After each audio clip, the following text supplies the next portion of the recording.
믿음이라는 제목으로 하나님 말씀의 교훈을 생각하며 은혜를 나누기 원합니다.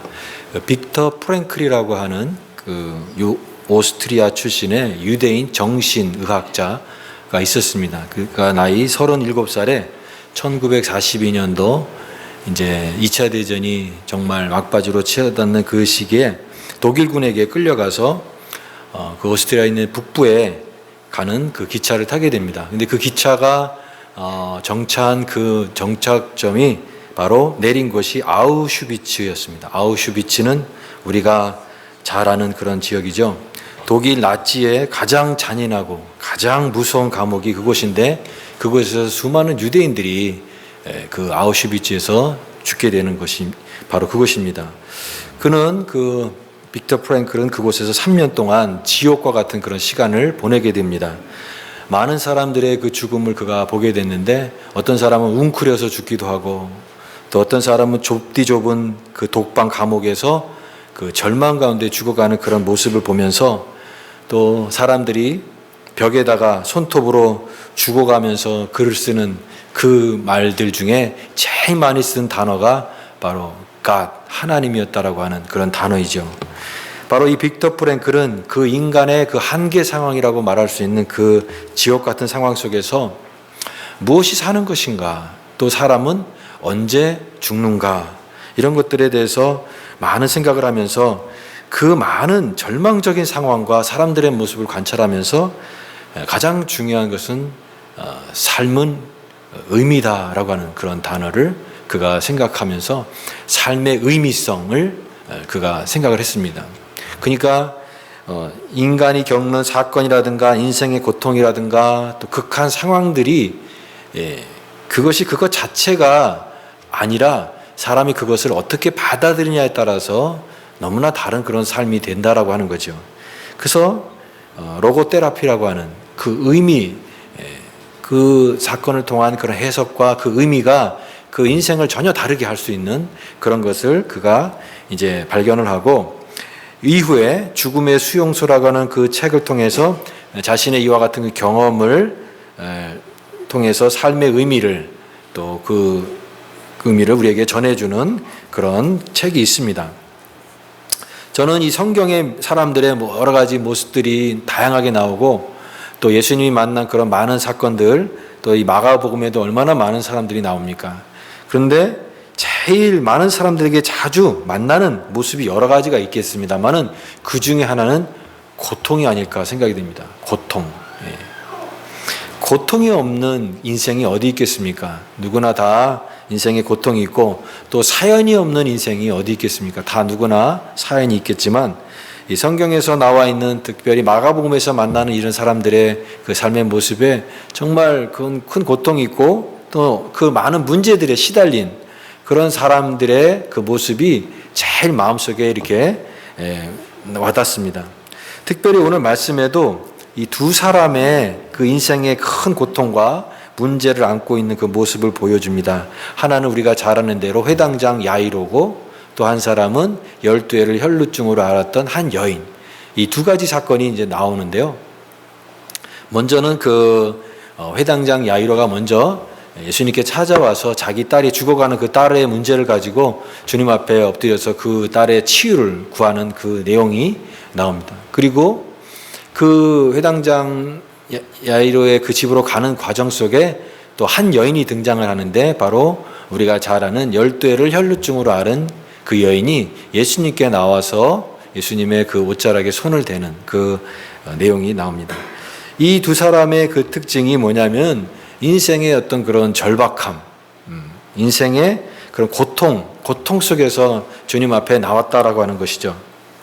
회당장 야이로 22절에서 23절에 나와 있는 이 회당장 야이로가 소개되고 있는데, 여러분 그 유대 사회는 어디를 가나 유대인 10명이면 회당을 짓는다라고 하는 말처럼 어디 지역을 가나 회당이 있습니다.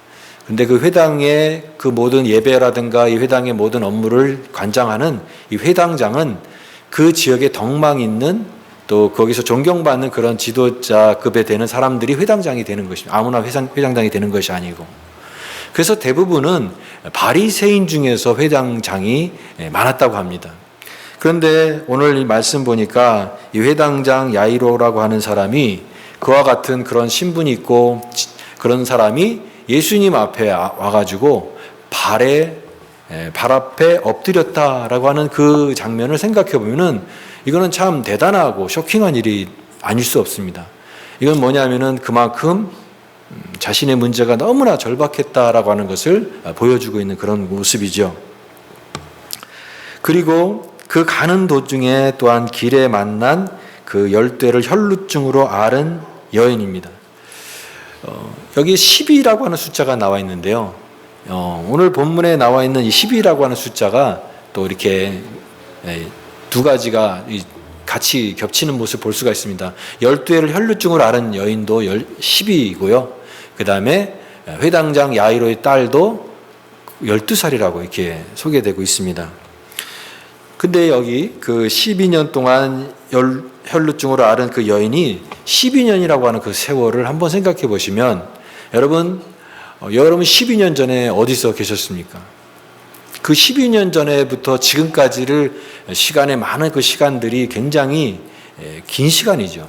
그 시간 동안 하루하루를 지옥같이 큰 고통에 살았다고 하는 것을 생각해 보면은 이 여인의 그 고통이 얼마나 큰지 우리가 감히 생각해 볼 수 없을 것입니다. 이 딸이 일단 이 회당장 야이로를 한번 생각해 보면요. 이 딸은 12살이라고 했습니다. 근데 아버지가 그 회당장이지만 자기 딸을 얼마나 또 사랑하겠습니까? 더군다나 나이가 12살인 어린 딸입니다. 딸은 아빠의 로망이라고 하는 말이 있습니다. 그 얼마나 정말 그를 사랑하는 딸이겠습니까? 그 딸이 죽어가고 있는데 아무리 회당장이고 아무리 모든 것을 다 할 수 있는 아버지지만 그 딸의 죽어가는 그 딸 앞에서는 아무것도 할 수 없는 자기의 무기력함, 그것이 바로 절망에 사로잡힐 수밖에 없는 그런 것이 되겠지요. 또 여기 혈루증 여인도 한번 생각해 보면은 이 병은 피가 계속해서 멈추지 않는 그런 하혈병에 가까운 그런 병입니다. 오늘날의 의학으로는 그것을 치유할 수 있는 그런 병일 수 있겠지만 그 당시의 의학이 예수님 당시의 의학의 수준으로는 이것은 거의 불치병에 가까운 병이었다라고 얘기합니다. 그리고 더군다나 이와 같은 그 병은 레위기법에 의하면은 부정한 사람이 취급받았습니다. 그래서 다른 사람들이랑 같이 어울릴 수 없었고 격리되어야 되겠고 또 사람들 앞에 갔을 때 나는 부정합니다. 자기의 그 존재를 알려야 되는 그런 것이 바로 이러한 병이라고 얘기할 수가 있습니다. 그런데 이 12년 동안 얼마나 많은 괴로움을 당했겠습니까? 육체적으로도 괴롭겠고 또 정신적으로도 괴롭겠고. 그래서 저는 26절에 나와 있는 많은 괴로움이라고 하는 이 단어가 참 마음속에 딱 들어왔어요. 그리고 허비라고 하는 그 단어도 들어왔습니다. 많은 괴로움. 얼마나 많은 괴로움이겠습니까? 그 단어 하나만으로도 이 여인이 그 오랜 세월 동안 겪었던 모든 그 고통의 무게, 삶의 그 고통의 무게들이 다 나한테 전해지는 것 같은 그런 것들을 느낄 수가 있는 그런 고통이다라고 얘기할 수가 있습니다. 그리고 그 많은 것들을 고치기 위해서 모든 재산들을 다 허비하고 많은 의사들을 찾아갔지만 그 모든 것들이 다 소용이 없었고 오히려 더 그 병이 더 회복이 된 게 아니라 더 중해졌다라고 오늘 성경은 말씀하고 있습니다. 철학 용어 중에 한계 상황이라는 말이 있습니다. 우리가 사람이 어떤 고난을 당할 때 그것들을 이겨나가기 위해서 노력을 하고 그것들을 극복하기 위해서 많은 노력을 하지만 아무리 노력을 해도 그 자기의 힘을 가지고 그것을 극복할 수 없을 때 인간은 더 이상 자기 자신의 힘으로 할 수 없다라는 것을 딱 느끼는 그것이 바로 한계 상황이다라고 얘기할 수가 있습니다. 피하거나 변화시킬 수 없는 그 상황에 아무리 애를 써도 도저히 자기의 힘으로 안 될 때, 그때 인간은 절망하게 된다라고 하는 거죠. 절망하게 된다. 그런데 그 한계 상황을 극복하게 하는 힘이 뭐냐 하면은 그게 바로 신앙의 힘입니다. 믿음의 힘이에요. 어떠한 절망 앞에서도 절망하고 죽음으로 끝나는 게 아니라 그 절망 앞에서 그것을 극복하는 이 신앙의 힘은 얼마나 위대한 그런 힘이 되고 있습니까? 우리가 이번에 생명의 삶을 계속 공부하면서 배우는 것은 요한계시록입니다. 요한계시록의 그 시대에 살았던 그 믿음의 성도들은 예수 믿는 것이 고난 자체였습니다. 예수 믿는 것이 핍박과 동의였습니다. 환난과 나라와 참음에 동참하는 그와 같은 많은 고난이 있었지만, 그러나 그 로마의 박해와 그런 순교 속에서도 정말 그들은 믿음으로 이 모든 그런 한계 상황들을 다 극복했던 것이죠. 믿음으로 나라를 이기기도 하고 믿음으로 하나님의 그런 은혜를 경험하기도 했던 이 사람들은 다 믿음의 사람들이었다. 그래서 우리는 요한계시록을 통해서 이와 같은 그런 한계 상황을 극복하는 이 신앙의 위대성, 믿음의 그 위대성을 우리가 또한 경험하게 되는 것입니다. 마찬가지로 오늘 우리가 살아가는 삶에도 분명한 고통이 있습니다. 그러나 그 고통 자체가 중요한 게 아니라 그 고통을 내가 어떻게 받아들이느냐에 따라서 너무나 다른 삶이 될 수 있다라고 하는 거죠. 오늘 이 고통이, 오늘 이 마가가 전하는 이것은 이 고통을 통해서 그들이 하나님의 그 은혜 앞에 하나님의 믿음으로 인도하는 그런 통로가 되었다라고 하는 그런 것을 오늘 이 마가복음은 강조하고 있는 것입니다. 삶의 고통도 믿음으로 인도하는 통로가 될 수 있다. 그래서 고난은 변장을 하고 다가오는 하나님의 축복이다라고 하는 말처럼, 고난이 물론 그거 자체가 좋은 것은 아니지만, 그러나 때로는 우리 믿음의 사람들에게 이 고난이 있고 아픔이 있고 눈물이 있고 좌절이 있고 절망이 있지만 그것을 극복할 수 있는 믿음의 단계로 나아가게 한다고 한다면 이 고난도 하나님의 축복이 될 수 있다라고 하는 것입니다. 그것을 통해서 어떤 믿음으로 나가느냐, 그것을 보여주고 있는 그 본문이라고 생각할 수가 있습니다. 저는 사람들의 모습에 있는 믿음을 생각해 봅니다. 여러분, 믿음이 다 같은 믿음이 아니라 다양한 믿음이 있다고 생각이 됩니다. 우리가 어떤 그런 믿음의 그런 단순한 표현으로 믿음의 단계가 있다고 한다면 믿음의 단계가 다 다르다라고 하는 거죠. 어떤 사람은 이렇게 기본적인 그런 믿음이 있을 것이고요. 또 어떤 사람은 그것보다도 더 발전된 그런 믿음이 있을 것입니다. 또 어떤 사람은 더 높은 곳을 향해서 나아가는 그런 믿음도 있을 것입니다. 머리로만 아는 믿음이 있을 수 있다라고 생각이 됩니다. 그냥 머리로만 아는 거죠. 성경에 대해서, 하나님에 대해서, 또 기독교 신앙에 대해서 그냥 머리로 아는 거죠. 그런 정보를 듣고 그런 것들이 사람들이 말하는 것이구나. 그냥 듣는 것이에요. 근데 그 안에는 그런 것에 대한 믿음이 없는 그런 머리로만 하는 그런 믿음이 있을 수 있다라고 생각이 듭니다. 두 번째로는 마음으로 믿는 믿음이 있을 수가 있습니다. 마음으로 믿어요. 하나님 믿습니다.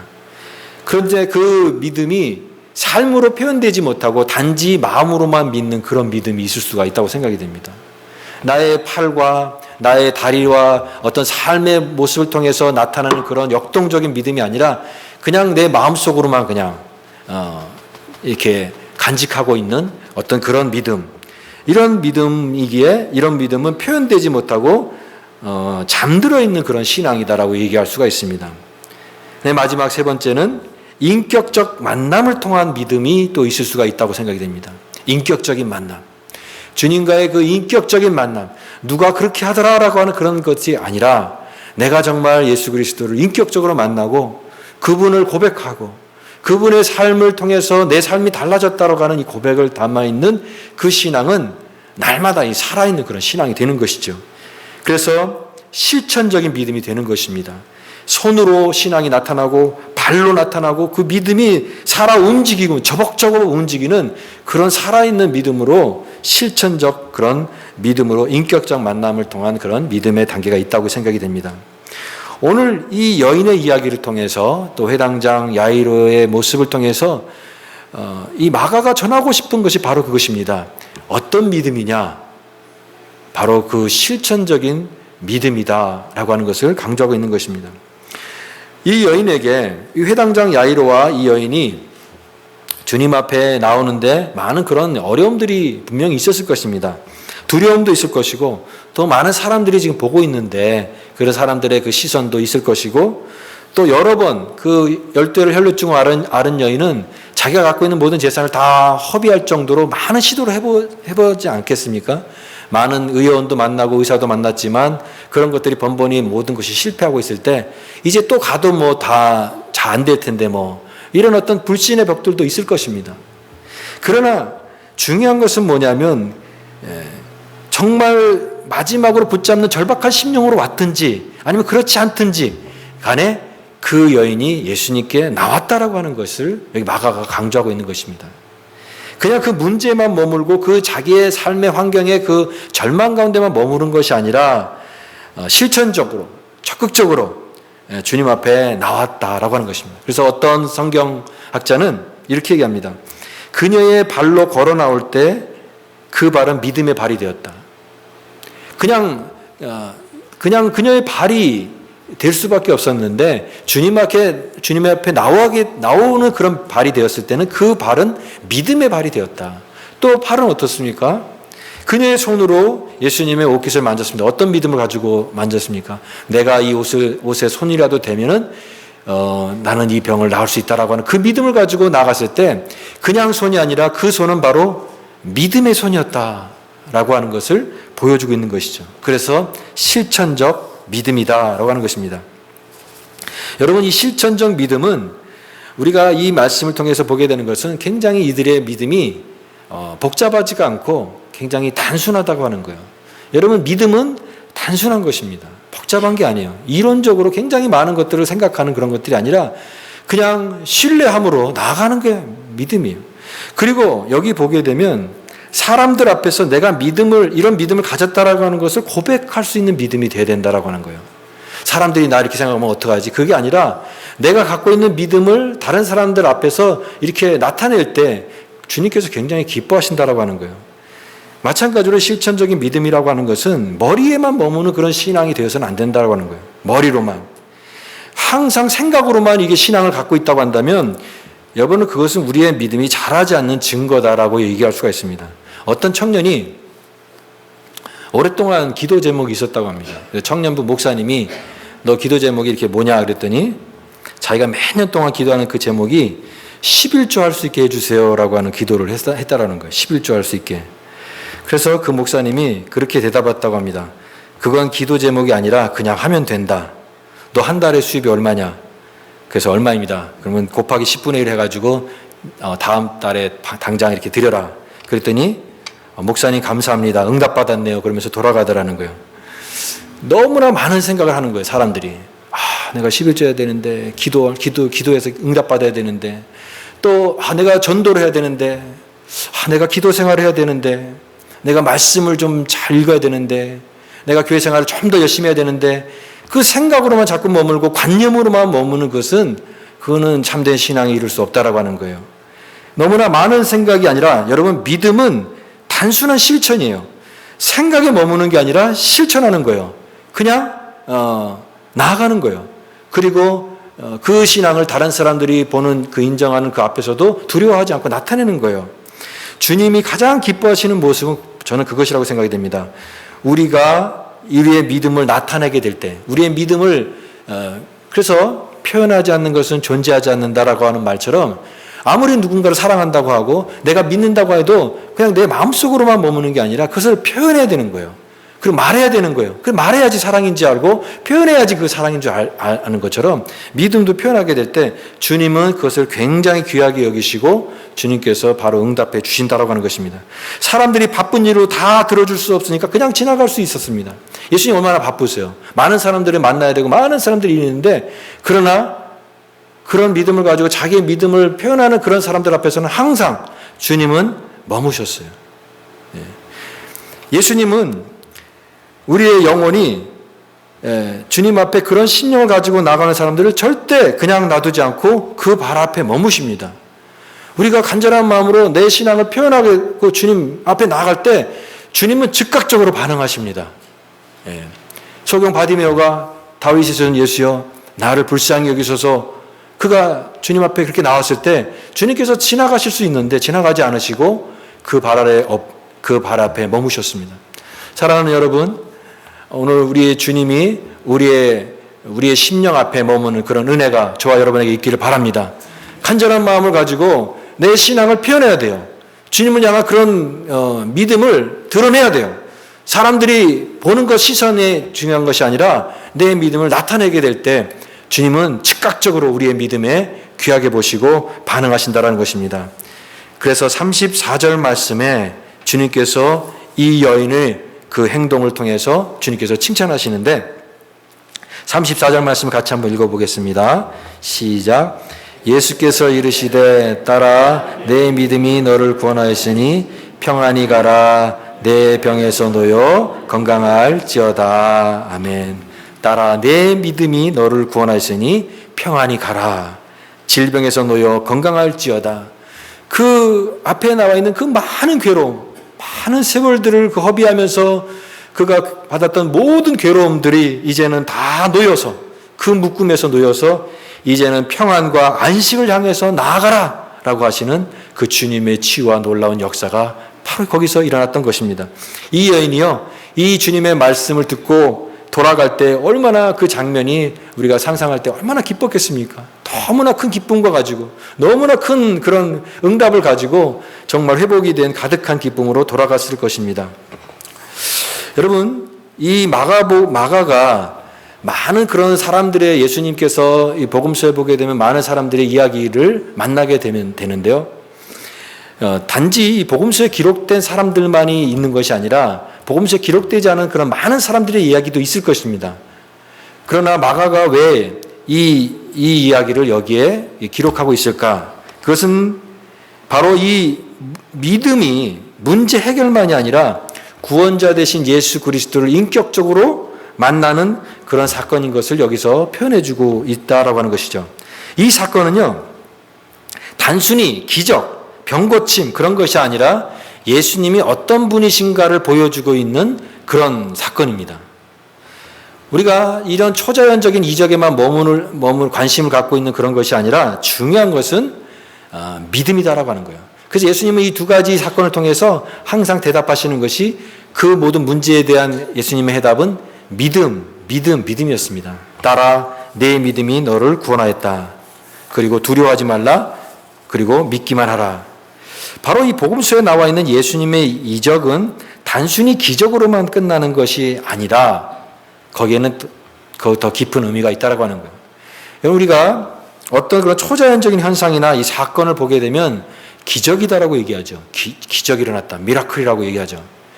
그러나 그 기적이 단지 그 어떤 사건만이 아니라 그것을 통해서 더 중요한 의미를 가리켜 있을 때 그것을 표적이라고 얘기합니다. 사인이다라고 하는 거죠. 그 사건이 담은 의미가 이것이다라고 하는 그것을 가르치는 것이 바로 표적인 것이죠. 바로 그런 의미에서 병자를 고치고 귀신을 쫓아내고 바다의 풍랑을 잠재우고 물로 포도주를 만들고 그런 모든 것들은 단순한 기적이 아니라 그것이 말하고자 하는 것을 가르치고 있기에 그것은 표적이다라고 하는 것입니다.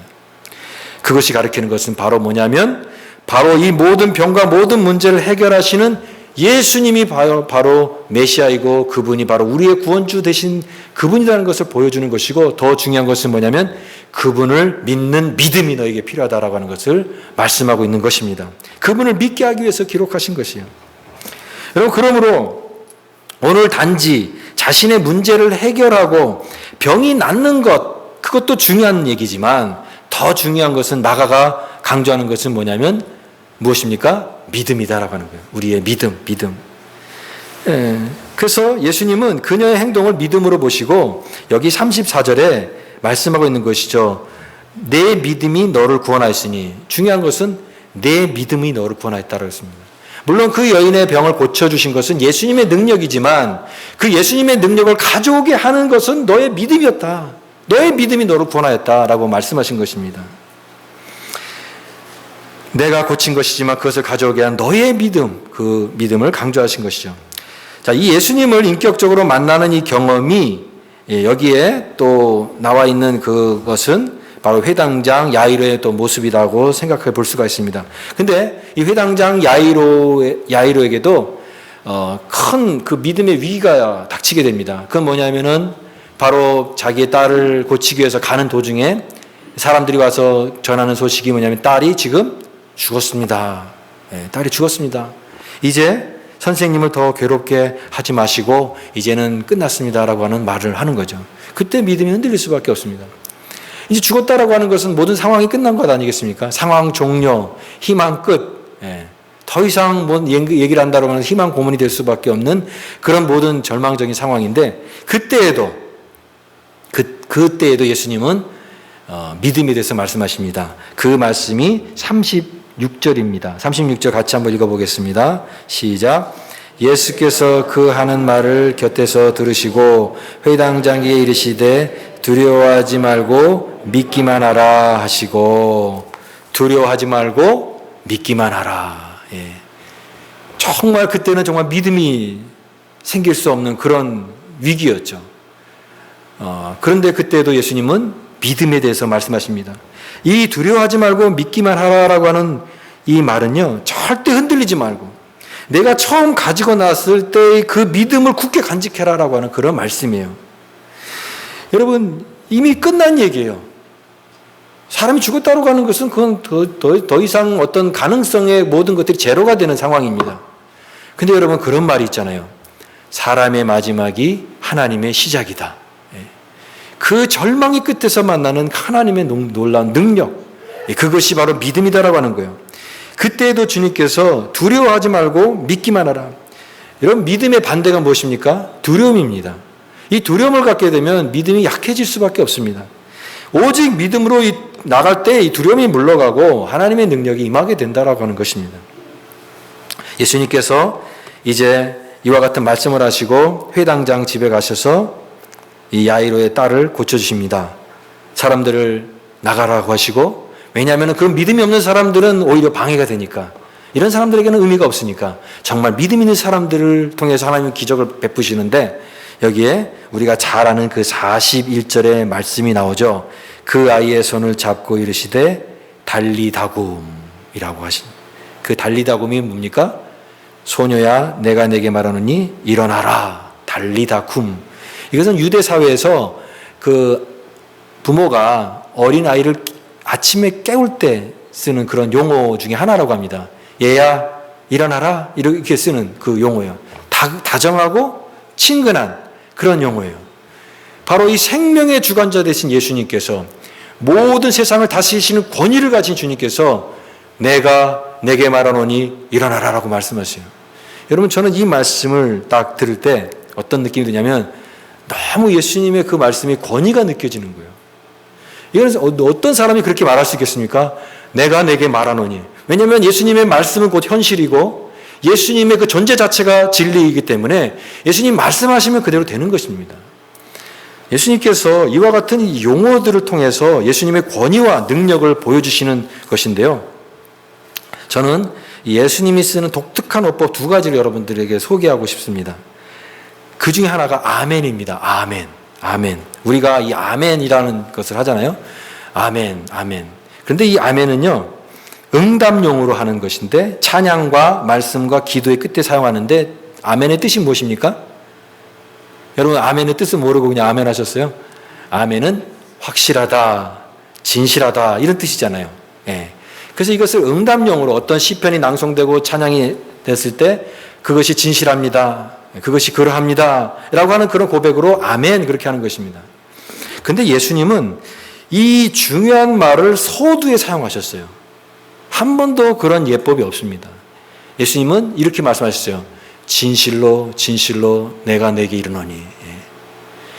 여러분, 유대의 랍비들이라든가 선지자들이라든가 이런 사람들은 이런 어떤 진리를 선포할 때 항상 자신의 권위가 아니라 어떤 권위를 빌려와서 말을 했어요. 하나님이 이렇게 말씀하셨다, 누가 이렇게 유명한 사람이 말했다. 왜냐하면 자신의 권위가 안 되기 때문에 권위를 빌려와서 그거를 선포했는데, 예수님은 어떤 권위에 기댈 수 있는 그런 그 예수님 이상의 권위가 없기 때문에, 예수님은 그 자기 자신이 존재 자체가 그 권위이고 예수님 말씀 자체가 진리이기 때문에 예수님은 내가 내게 말하노니, 진실로 진실로 내게 말하노니, 아멘으로 말하노니 라고 말씀하시면서 말씀하시는 것입니다. 예수님은 다른 권위에 기대지 않고 그 자체가 능력이고 그 자체가 주체이고 그 자체가 하나님의 권위인 것을 보여줍니다. 또 다른 하나는 뭐냐면 아빠입니다. 아빠. 아바라고 하죠.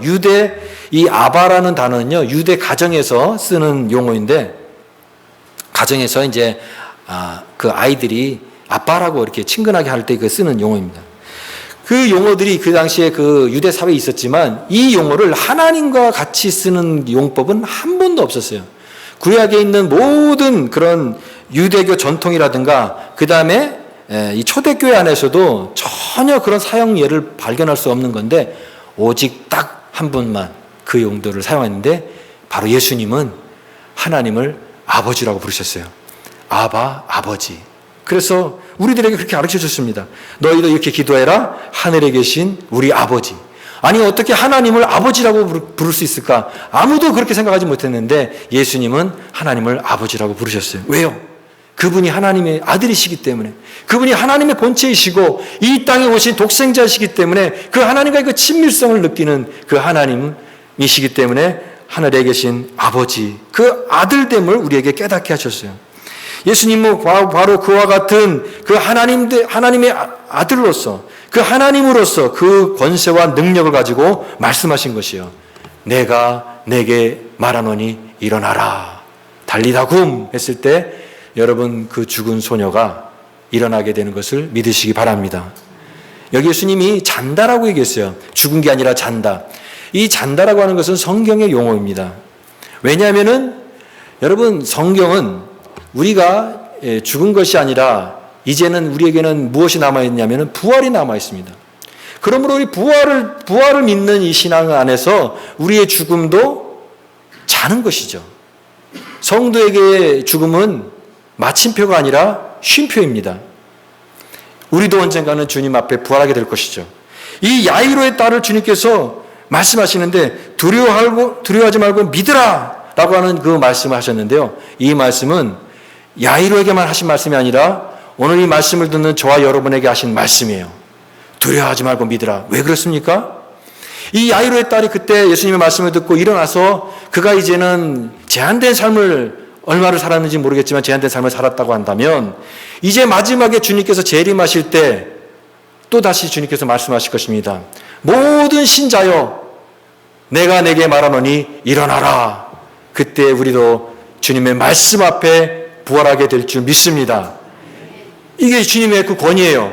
말씀 자체가 존재이고 말씀 자체가 생명이고 그것이 능력이 되십니다. 주님께서 이와 같은 말씀하실 때 야이로의 딸의 소생 사건을 통해서 자신의 부활도 알려주시고, 또는 우리가 마지막에 주님 앞에서 다 부활하게 될 그 위대한 소망을 이 말씀을 통하여 우리에게 알려주고 계십니다. 사랑하는 여러분, 오늘 여러분은 이 예수님을 향한 어떤 믿음을 가지고 계십니까? 마가가 우리에게 전한 이 놀라운 말씀을 통해서 오늘 우리가 이 실천적인 믿음, 나의 삶이 어떠하든지 간에, 내 삶에 어떤 고통이 있든지 간에 그 고통 가운데서도 하나님 앞에 나아가는, 하나님 앞에 손을 내미는 그런 머리로만, 관념으로만 머무는 그런 신앙이 아니라 적극적으로 실천하는 그런 믿음을 통하여 하나님을 인격적으로 만나고 주님을 인격적으로 만나고 하나님의 영광을 경험하는 우리 모든 믿음의 성도들, 그런 은혜를 누릴 수 있기를 간절히 바랍니다.